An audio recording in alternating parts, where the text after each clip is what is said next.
Bonjour, j'espère que vous m'entendez. Pardon.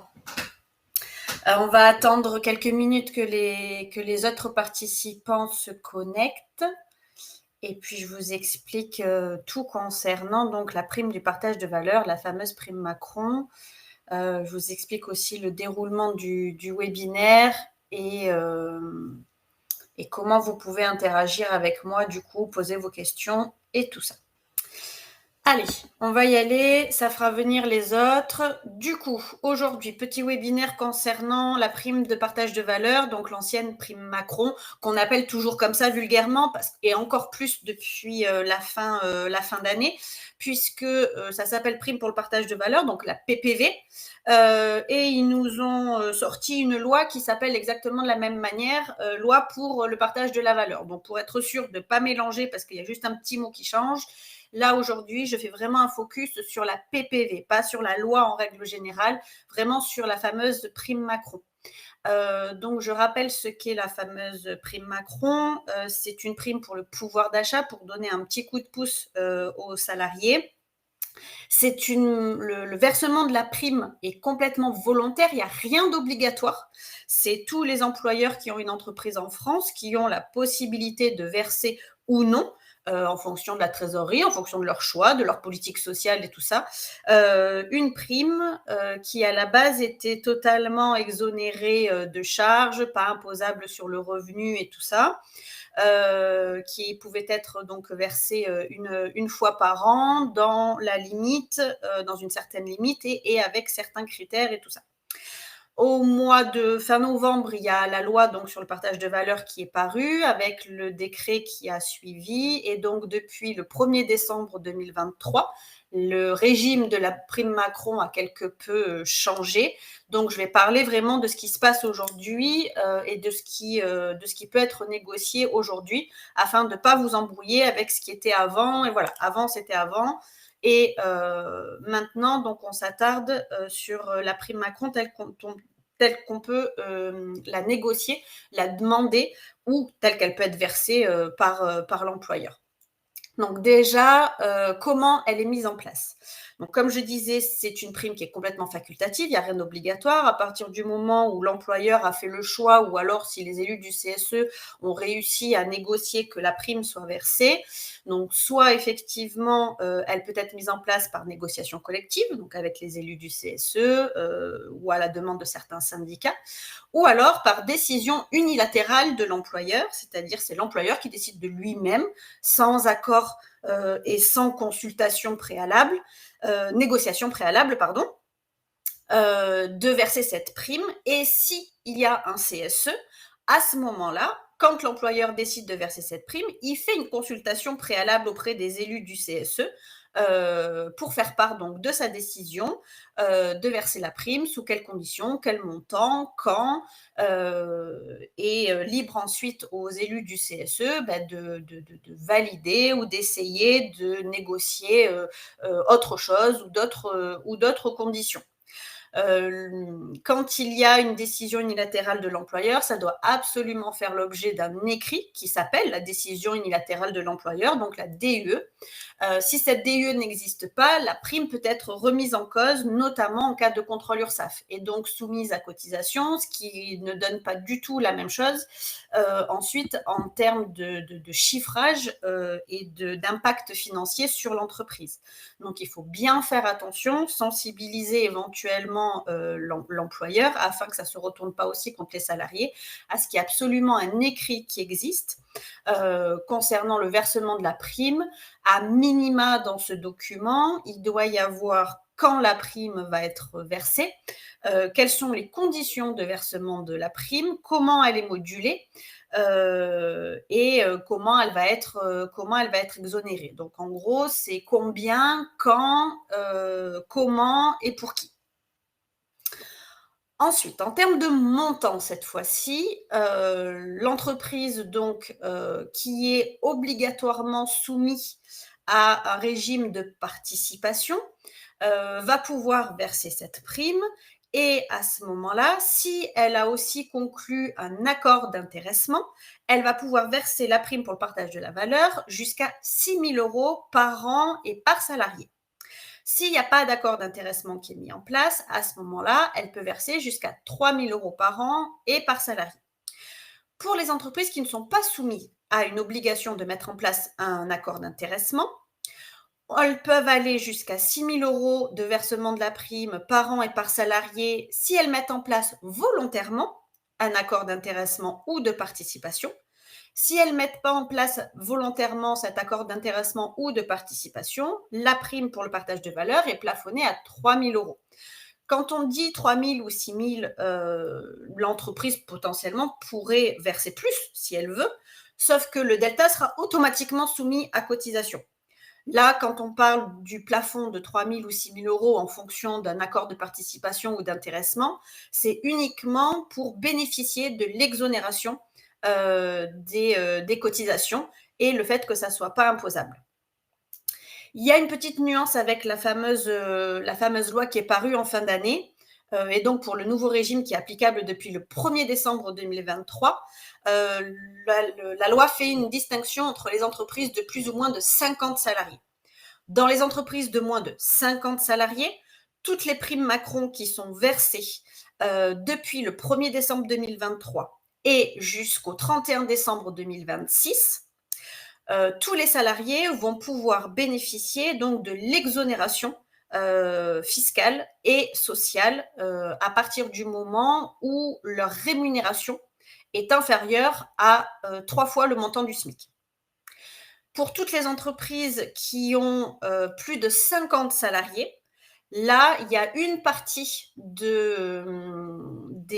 charges qui vont être réintégrées. Donc, la prime sera soumise à charge, un peu dans le même style en fait que finalement une prime exceptionnelle. Donc, le régime change un petit peu, il est beaucoup moins favorable depuis le 1er décembre 2023 pour les entreprises de 50 salariés et plus. Par contre, pour les entreprises de moins de 50 salariés, le régime favorable reste total jusqu'à fin 2026. Ce qu'il est prévu aussi avec la nouvelle mouture de la prime Macron, c'est qu'on peut verser 2 primes par an. Donc, depuis le 1er décembre 2023, on peut verser potentiellement 2 PPV, 2 primes Macron, avec 2 DUE, donc décision unilatérale de l'employeur, et donc potentiellement 2 modulations ou 2 façons de déterminer les critères différents. Jusqu'à présent, ce n'était pas le cas. Même si la prime était versée en plusieurs fois, on avait une seule DUE et une seule possibilité de moduler et de verser la prime. Là, on peut verser jusqu'à 2 primes Macron par an, dans la limite toujours de 3 000 ou de 6 000 en fonction de la situation dans laquelle est l'entreprise. Donc, au total, 3 000 ou 6 000 €, mais on peut faire 2 versements avec 2 conditions de versement qui sont différentes. On a toujours cette limite de rémunération à 3 fois le SMIC, que ce soit dans les entreprises de plus ou moins de 50 salariés. Dans les entreprises de plus de 50 salariés, comme je vous disais, il va y avoir toujours l'exonération des cotisations sociales, sauf que ça sera soumis à CSG-CRDS. Et il y a la suppression de l'exonération d'impôt sur le revenu. Par contre, quand on est sur les moins de 50 salariés, on a toujours l'exonération de la totalité des cotisations sociales et le maintien de l'exonération d'impôt sur le revenu, donc jusqu'à fin 2026, à partir du moment où on touche une rémunération qui est inférieure à 3 fois le SMIC. Au-delà, c'est soumis à charge. Donc, pour les élus du CSE, l'intérêt, donc, quand on est en consultation préalable avant la décision unilatérale de l'employeur, c'est d'arriver à bien comprendre les enjeux financiers et donner un avis ou une position qui va permettre donc de valider ce que l'employeur a déjà défini, ou alors d'essayer d'avoir un peu mieux d'une quelconque façon. Et quand on est sur de la négociation collective, c'est de faire des propositions de modulation, d'attribution. Et là, ça va être important de connaître les différents critères qui sont retenus pour pouvoir verser la prime. Donc déjà, c'est un point qui est important, on ne peut pas exclure un salarié. Le seul motif d'exclusion totale d'un salarié, c'est cette fameuse notion de rémunération plus ou moins inférieure à 3 fois le SMIC. À partir du moment où l'employeur décide de verser la prime pour le pouvoir d'achat, la prime pour le partage de valeur à ses salariés, il ne peut en exclure personne à partir du moment où on est en dessous de 3 fois le SMIC. Ce qui veut dire qu'il va pouvoir moduler entre les salariés, mais ne pas exclure les salariés. Donc tout le monde va devoir toucher quelque chose. Et ce quelque chose ne devra pas être disproportionné. Alors là, on attend encore de la jurisprudence, puisqu'il n'y a pas encore réellement de contentieux sur le sujet, mais on peut déjà imaginer qu'un écart trop grand de versement de la prime entre différentes catégories de salariés selon les critères et tout, pourrait être considéré comme disproportionné et donc du coup faire sauter la décision unilatérale de l'employeur ou la négociation. Et l'impact, le principal, ça sera de réintégrer cette prime comme une prime exceptionnelle et du coup qu'elle soit soumise à charge et impôt sur le revenu et tout ça. Donc il faut vraiment faire très attention à la modulation. Le décret de 2023, valable pour les années à venir, vient préciser qu'on peut mettre en place une modulation du montant de la prime selon la durée de présence effective du salarié, ou alors son ancienneté, ou alors sa rémunération, ou alors sa classification. C'est uniquement ces 4 critères qui peuvent déterminer la modulation de la prime. Il y a aussi la durée du travail. On peut verser au prorata de la durée du travail pour ceux qui sont à temps partiel, par exemple. Au-delà de ces critères, aucun autre critère ne peut être mis en place ou ne peut être négocié. On ne peut pas en inventer d'autres. On peut uniquement se baser là-dessus. Et un critère, encore une fois, ne doit pas revenir à exclure un salarié. Donc, je donne un exemple. Imaginons qu'il y a une prime pour le partage de valeur qui est mise en place au sein d'une entreprise.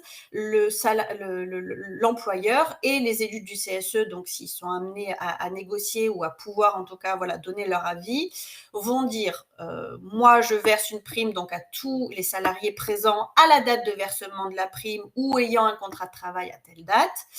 Et la prime sera versée à 100%. Pour tous les salariés qui ont au moins 12 mois, par exemple, de présence effective dans l'entreprise. Et puis, ils auront 50% pour ceux qui ont au moins 6 mois de durée de présence effective.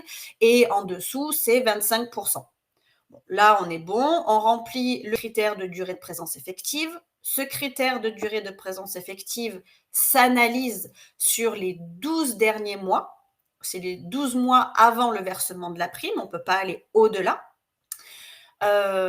Et on est sur quelque chose qui reste proportionnel, donc qui ne serait pas forcément considéré comme disproportionné. Et puis, on a uniquement ce critère-là, donc c'est OK, on rédige la DUE qui va dans ce sens. On peut avoir plusieurs critères. On peut avoir à la fois le cumul de la durée de présence effective et de l'ancienneté, ou l'ancienneté avec la classification ou la rémunération, voire même un combo des 4. Puis le versement au prorata de la durée du travail pour les temps pleins, pour les temps partiels. On peut faire vraiment un mix de tout ça à partir du moment où on reste uniquement sur ces critères-là et où, au final, le montant qui est versé revient à ne pas être disproportionné. Quand on parle de disproportion, je vais prendre quelque chose de très très large, mais imaginons qu'on ait le critère de l'ancienneté, qu'on dit je vais verser 3 000 € à mes salariés qui ont 5 ou 7 ans d'ancienneté et je vais verser que 50 € à ceux qui ont moins que cette ancienneté-là. Là, on pourrait considérer qu'en cas de contrôle, il y a tellement un gros écart que le montant pourrait être disproportionné. Par contre, s'il y a vraiment une ventilation de l'ancienneté qui font qu'on arrive à une fourchette, c'est un râteau à ce moment-là, mais de 3 000 à 50 parce qu'on va mieux définir et mieux compartimenter les années d'ancienneté, potentiellement, ça pourrait passer, si on arrive encore à justifier. Donc, je rappelle qu'on ne peut pas exclure aucun salarié à partir du moment où ils ont une rémunération qui est inférieure à 3 fois le SMIC, mais qu'on peut moduler le montant de la prime Macron. Donc le montant peut être modulé en fonction de la durée de présence effective, en fonction de la rémunération, en fonction de la classification, en fonction de la durée du travail et en fonction de l'ancienneté. Il peut y avoir aussi une modulation en fonction des différents établissements de l'entreprise. Si l'entreprise a plusieurs établissements, l'employeur peut décider de verser à telle et telle condition dans un établissement et à telle et telle condition dans un autre établissement. Donc, il peut y avoir des montants de primes différents selon l'établissement dans lequel on travaille. Il peut aussi décider de ne réserver le versement de la prime qu'à un seul établissement de l'entreprise et de ne pas mettre en place la prime Macron dans un autre établissement. Il devra le justifier quand il y a des élus du CSE parce que forcément, vous allez vous demander des comptes, mais dans l'idée, en tout cas, c'est possible. S'il y a des apprentis et s'il y a des intérimaires, ils peuvent en bénéficier. Par contre, les stagiaires ne bénéficient pas de la prime Macron. Donc ça, il faut faire attention là-dessus. Et dans les conditions de versement de la prime Macron, on dit donc à quelle date la prime va être versée, si elle va être versée en une seule fois ou en combien de fois, et effectivement, voilà, le montant et comment on la verse. Donc ensuite, l'employeur prévient les salariés, informe les salariés de façon à ce que les salariés puissent se situer et savoir quel montant de prime ils vont avoir.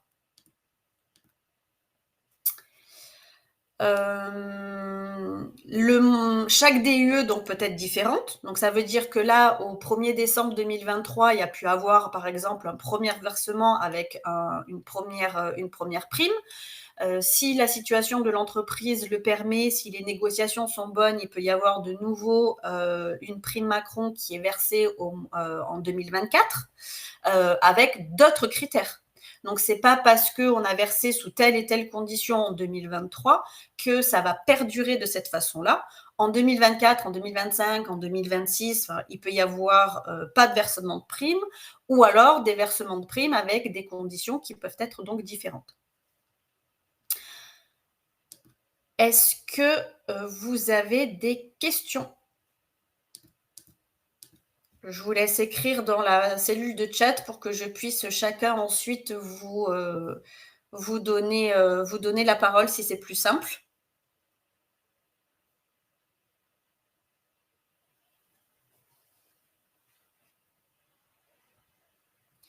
Donc d'où l'intérêt, enfin je reprécise, mais pour les moins de 50 surtout, d'essayer de passer par ce biais-là pour négocier quelque chose qui, en termes financiers, est beaucoup plus avantageux pour l'entreprise que le versement d'une prime ou de la négociation d'un avantage quelconque, puisque là, on a vraiment une exonération complète.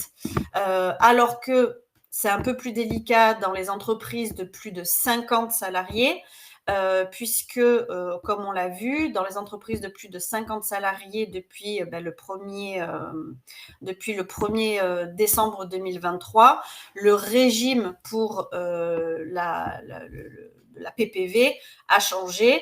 On a un régime unique pour les entreprises de moins de 50 salariés où on reste non assujetti donc aux cotisations sociales. Par contre, on est soumis à la CSG-CRDS et on est aussi assujetti au forfait social pour les entreprises d'au moins 250 salariés.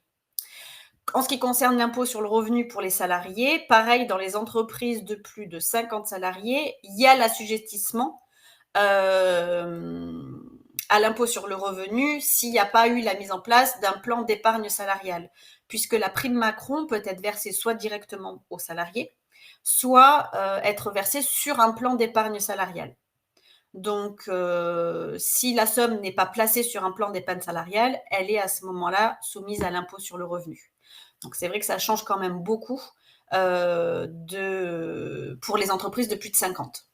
La marge de manœuvre est un peu plus limitée, même si c'est toujours plus intéressant qu'un avantage qui est totalement intégré et soumis à charge.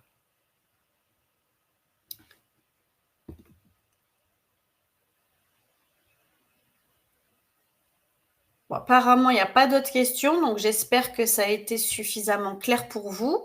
N'hésitez pas en tout cas à revenir vers nous, à nous solliciter pour toute question qui pourrait être complémentaire, pour toute aide concernant une éventuelle négociation sur cette prime. Je vous donne aussi rendez-vous demain pour notre webinaire qui est concerné au budget de fonctionnement du CSE et au budget des activités sociales et culturelles, donc un petit focus sur les différents budgets dont les élus du CSE de plus de 50 salariés bénéficient, et à la permanence juridique, donc conseil pour les élus du CSE, que j'ai le plaisir aussi d'animer à partir de 15h demain. Donc vous pouvez réserver votre créneau, c'est vraiment un rendez-vous individuel et confidentiel, comme un rendez-vous qu'on pourrait avoir physique ou par téléphone, où vous pouvez m'exposer un cas concret, une problématique que vous rencontrez ou des questions que vous vous posez en tant qu'élu du CSE concernant une future négo, concernant un projet qui toucherait votre entreprise, ou des questions en termes de droit social, en termes de ressources humaines ou de communication interne plus larges que ça. Donc, c'est vraiment des rendez-vous individuels où on n'est pas du tout sur du collectif, pour que je puisse vous répondre de façon complètement personnalisée. C'est quelque chose qui est mis en place chaque mois. Donc, n'hésitez pas à nous suivre et à solliciter ce type de rendez-vous qui est totalement gratuit pour les élus du CSE. Donc voilà, n'hésitez pas à en profiter et à revenir vers nous si vous avez d'autres questions. Je vous souhaite une bonne journée. Merci pour votre écoute et pour votre participation à ce webinaire, et puis au plaisir de vous revoir dans les prochains.